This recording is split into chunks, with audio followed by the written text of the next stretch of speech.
Welcome to Movies We Love Recapped. Today we will look at a thriller entitled The Black Phone. Spoilers ahead. Before we start, hit the like button. It's free and will help me to grow this channel. Here we go. The movie begins in 1978, Denver, Colorado, where a Little League baseball game is being played. Finney Blake pitches, with his sister Gwen cheering him on.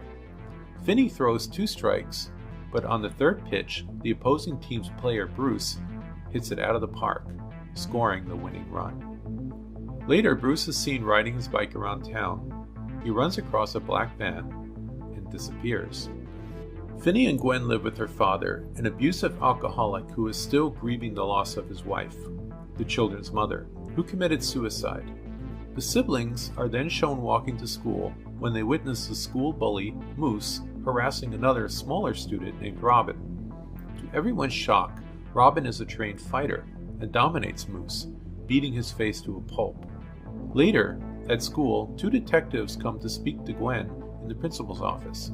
Gwen reveals she has been having dreams about the missing children, but cannot explain the meaning of them. The following morning, Finney awakens to his father physically abusing Gwen as a result of the police showing up at his job and questioning him about his daughter's dreams. The police are looking for a connection to Bruce's disappearance. He demands Gwen deny the reality of her dreams, citing her mother's similar premonitions and suicide. Later, Robin is cycling in the neighborhood. He eventually encounters the black van again and a man holding black balloons. As news of Robin's disappearance spreads, Finney is targeted by bullies at school.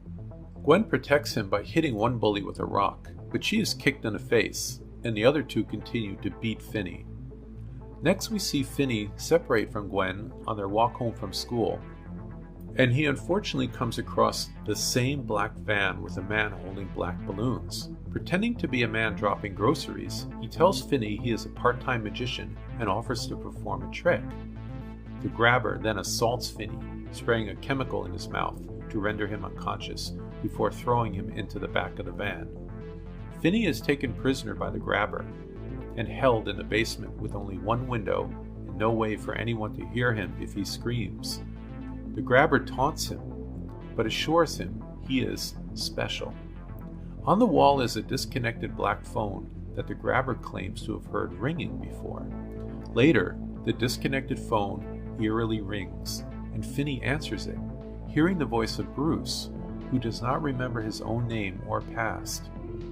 Bruce gives Finney a tip about digging in a specific spot in the floor. Finney gets to work digging a hole and disposing of the dirt in the toilet. Later, the grabber offers Finney some eggs and a Sprite. He also leaves the door unlocked, but as Finney approaches it, he hears the phone ring once again and recognizes Billy, a nearby paperboy on the other end.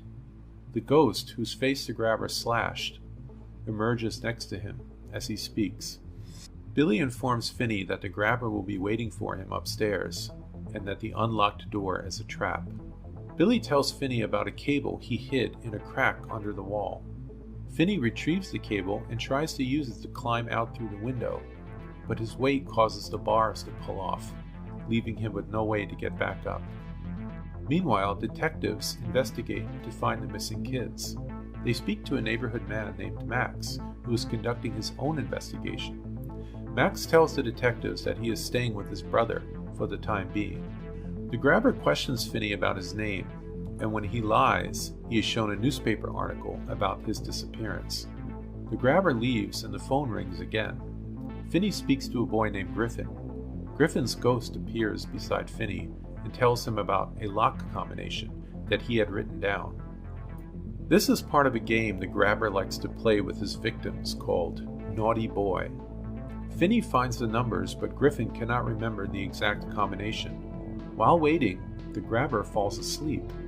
Finney sneaks upstairs and tries different combinations until he unlocks the door. But the grabber's pet dog barks at the sound of the unlocking and wakes him up. Finney runs out of the house but doesn't make it far down the street before the grabber catches him. Neighbors turn on their lights, but the grabber threatens to kill Finney right there if he makes a sound. He waits until the lights turn off before taking Finney back. Later, the phone rings again, and Finney hears the voice of a local teenager named Vance Hopper. In the flashback, Gwen finds herself alongside Vance, who is talking to Finney through the police radio, but Finney cannot hear Gwen calling out to him. Finney listens to Vance's advice and finds a space behind the wall where there is a freezer. He tries to push through the door as hard as he can, but it's impossible. He begins weeping, knowing that he will die there.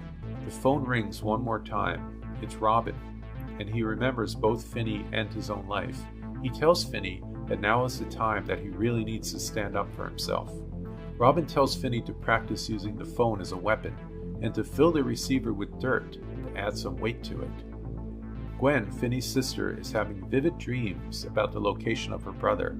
She contacts the detectives and goes with them to the address she saw. While this happens, Max, who is staying in the same house as Finney, finally realizes that the missing kids are right under his nose, and the grabber must be his own brother. He goes to the basement and is shocked to find Finney there. The grabber, realizing his brother has discovered him, kills him with an axe to the back of the head. He then angrily pursues Finney, but the boy has prepared and utilizes all the help from the ghost kids. He set up a rug over the ditch he dug, using the cable to trip the grabber and drop him into the pit. The grabber's ankle snaps when he hits the bars from the window. Finney then uses his fighting skills learned from Robin's ghost and begins striking the grabber with the phone receiver. It rings one last time. Finney forces the grabber to hear the voices of his victims taunting him over his demise. Finney finally snaps his neck. Despite searching the house, the detectives find it empty until one of them locates the basement. The cops discover the other 5 boys buried under the house. Finney is actually being held hostage at the house across the street. When Finney opens the door, Gwen races to her brother after spotting him as he steps outside into the sunshine. Finney returns to school more confident than before. The other kids see him as a legend for killing the grabber, and the bullies no longer dare to mess with him. Thanks for watching. If you enjoyed this video, please hit the like and subscribe button. Leave a comment below. Let me know what you think of this recap.